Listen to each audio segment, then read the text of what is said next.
You all may be seated. Okay, Miss Allen, you brought this case before the court. What's going on?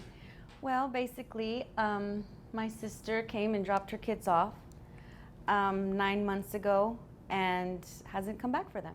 All right, guys, buckle up, because this one will stay with you. A sister steps into Judge Vonda B's courtroom not to fight for custody, but to ask for help raising children that aren't even hers. Their real mother? She vanished 9 months ago after dropping them off for the summer. What unfolds next is part heartbreak, part reality check, and Judge Vonda isn't about to let anyone walk away from responsibility. How old are the kids? 4 and 7. All right. What do you mean she dropped them off and hasn't come back? Well, I mean, tell me the story. Like, what so happened? for one summer, she just, called and said, hey, I need to, would you like your niece and nephew for the summer? And I said, sure. So I took care of them because I know she works hard and she, is, attending school at night. And I don't have any kids, so I, volunteered to help out. But she hasn't come back for them, nor does she give any financial support. So. Miss Allen begins calmly, explaining she's cared for her 4 and 7-year-old niece and nephew since last summer. She isn't bitter, just exhausted. She still loves her sister, but can't keep doing it alone. That quiet strength says everything. She didn't come here for revenge. She came for fairness. And the courtroom can already feel the storm building. I'm here. Okay. And you want your sister to pay child support to you for her 4-year-old and her 7-year-old? Yes. Okay. Are these boys, girls? The older one's a girl, and Okay. the younger one's a boy. Okay. What about health insurance? She pays the health insurance. Okay. All right. Is there anything else you want me to know before I move over to her? I love my niece and my nephew, and I don't necessarily want to keep them from her, but if she can help, then I want to, but I need her help also. So All right. That's it. I'm not trying to be ugly or malicious to my sister. I want her to do well. I just need help. Understand. Okay. Ma'am, what is the reason that... Then it hits, the jaw-drop moment. My sister dropped her kids off and never came back. Judge Vonda pauses, eyes narrowing. This isn't abandonment out of crisis. It's out of convenience. You can hear disbelief ripple through the room. Family court sees many broken homes, but rarely someone who just walks away like this. How would you even respond if your own sister said that? You dropped your children off with your sister and haven't been back to get them. I just decided that I don't want to have kids. Excuse me? Yeah, well, you already had them, so they're yours. Your sister is raising them. Don't you think you should want to get them back? Or you don't want kids at all? You don't want the responsibility, anything? No, I just don't want to have kids anymore. The judge turns to the mother. Why haven't you gone back for them? Her answer is stunningly cold. I just decided I don't want to have kids. Silence. Even Judge Vonda struggles to find words. Parenting isn't something you cancel because it's inconvenient. This is where the tone of the entire courtroom shifts, from confusion to shock. Okay, interesting. Now, what about the financial part of it? What about paying your sister child support to take care? I mean, you don't want them. You're not raising them. They've been with her for the past 9 months. So wouldn't you say it's fair to give her some money for them? I don't really have it. I only make like $40,000 a year. But you're making money, okay? Do you live alone? Yes. You live alone, you make $40,000 a year. Vonda leans forward. You already had them, she reminds her. They're yours. The mother shrugs, detached, almost emotionless. The judge probes gently but firmly, about work, about finances, but the woman's answers keep circling the same theme. I just don't want them. Viewers can feel it. She's detached not just from her kids, but from accountability. She said you pay health insurance. And I go to school at night. Okay. Well, that's good. You don't want to... You going to school for? Let me ask you this first. For fashion. Fashion, okay. You plan to make a lot of money with that? hopefully one day. Do you intend That's- on getting your kids back? I mean, I don't know. I just know how I feel right now, and I just don't want to have my kids. I just want to focus on my career. When she reveals she's studying fashion at night school, Judge Vonda's expression says it all. Ambition is good, but not at the cost of motherhood. You plan to make a lot of money with that? The judge asks, half disbelief, half pity. This isn't about chasing dreams. It's about choosing self-interest over duty, and everyone in that courtroom knows it. It just kind of happened, and it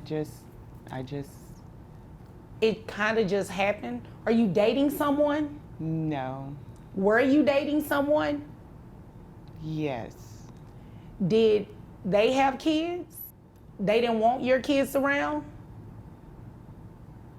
I mean, not necessarily. I just, So was that what started this? You not wanting your kids because the person you were in a relationship with really didn't want?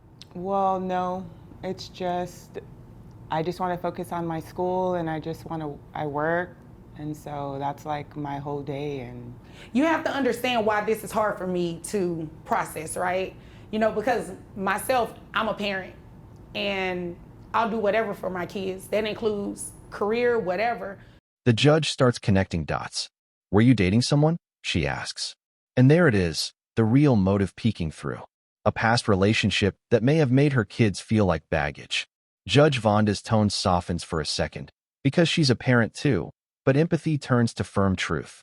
When you let someone dictate your worth as a parent, you lose more than a relationship. You lose yourself.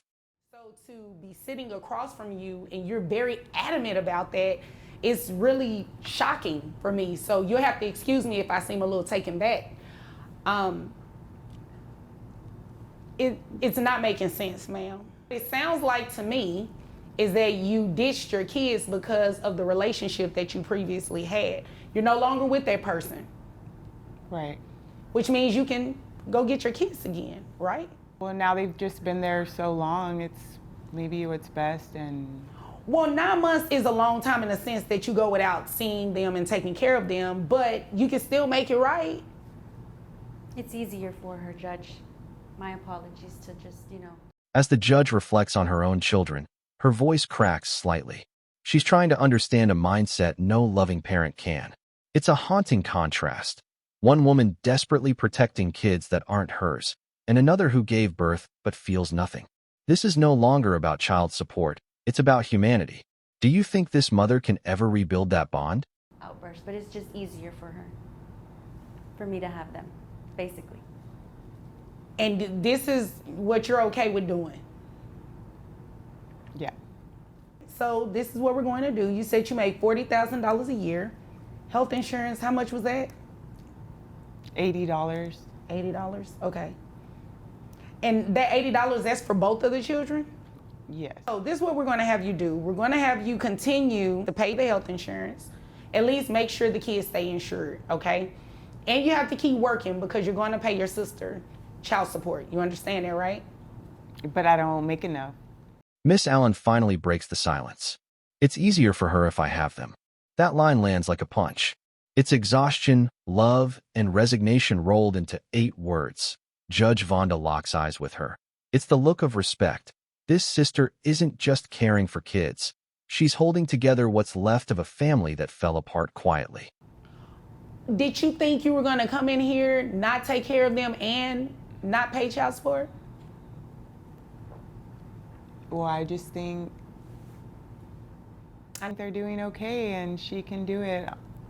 Right, but she needs financial support. Your sister doesn't have any children. 2 kids on her. And the fact that you think that is okay is unacceptable. You dropped 2 kids on her and you don't even want to pay for them. Now Vonda's tone hardens. You dumped 2 kids on her, and you don't even want to pay for them? That's the breaking point. The emotional gavel drop before the legal one. For every viewer who's ever shouldered someone else's responsibility, this moment hits deep. It's where morality meets math, and the math is coming next. You're completely aware of everything that's going on today. You're going to walk out of this courtroom today paying child support to your sister. You understand that, right? Yeah. Okay. Now, if you don't understand, I need you to tell me you don't understand, okay? We're clear, you understand. Yes. Okay. So you said you make $40,000 a year. Judge Vonda's precision shines. $40,000 salary, $80 insurance, 2 kids, $700 monthly. It's not punishment, it's structure. A reminder that support isn't optional when lives depend on it. The mother protests, I can't afford it.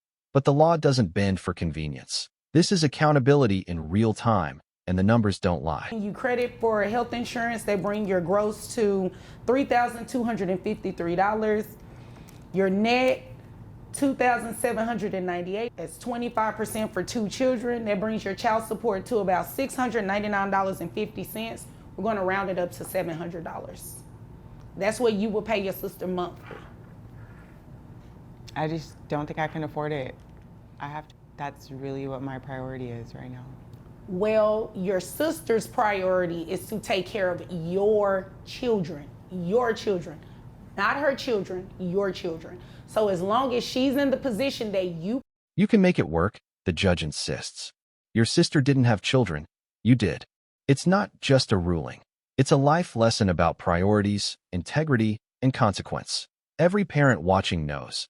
Dreams are valid, but duty comes first. That's the difference between adulthood and avoidance. put her in, you're going to have to make it work. You graduate next year, you can find a job, a better paying job than what you have now. Is that a yes? Yes. Okay, so then there's no confusion. Do you have any other questions?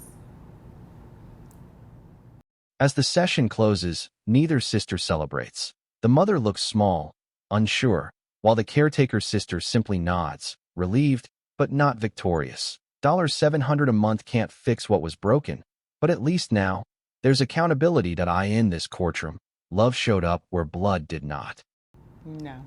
Are you upset with her? No. Oh, okay. I was just making sure because I don't believe she did anything wrong. Miss Allen, do you have any other questions? No, Your Honor, thank you. You're welcome. If there's nothing further, you all are dismissed. Thank you. In the end, Judge Vonda B's ruling wasn't just about money. It was about message. Family isn't disposable, and children aren't seasonal responsibilities. Miss Allen walked in as an aunt and walked out as a guardian in spirit and law. If this story hit you as hard as it hit us, drop your thoughts below and subscribe for more real-life cases where justice and heart collide.